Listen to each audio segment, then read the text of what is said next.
After 16 consecutive months with warmer than normal conditions, October brought fairly average temperatures to the United States. Arctic air kept the center of the country cooler than average, while most of the coasts were warmer than average. But are we still on track for the warmest year in the United States climate record?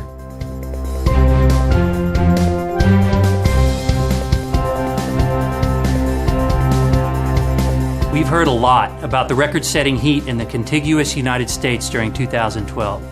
Now, to compare this to the historical record, we can look at more than 100 years of data. We can start by looking at the year-to-date temperature for the coolest year on record, 1917. And we can also consider the warmest year on record so far, that was 1998.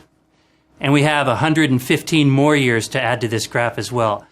That ends up being 117 years worth of data, all within this gray envelope. Now you can see, as we go up from the zero line, those are years that were warmer than the 20th century average. As we go down, those are cooler than the 20th century average. And we settle into a narrow range later in the year as we average more and more months together for a year-to-date temperature. Now, how does 2012 fit in? Well, 2012 has been warm, and the first driver of the extreme warmth was March. March was the warmest March on record by far, and this caused 2012 to leap out way ahead of the pack.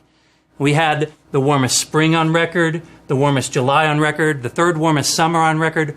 All of these together helped 2012 maintain a huge lead throughout the year. Average temperatures in October pulled 2012 back to the pack ever so slightly, but you can see that the year-to-date temperature not only remains well above average, it remains well above history. So we will most likely finish with the warmest year on record and by a huge margin. Go to the CPC webpage to see their outlook for yourself. And while you're at it, check out all of our climate records at the climate monitoring website. Now, keeping the big picture in perspective is a big part of being climate smart. For climate.gov, I'm Dee Carnes.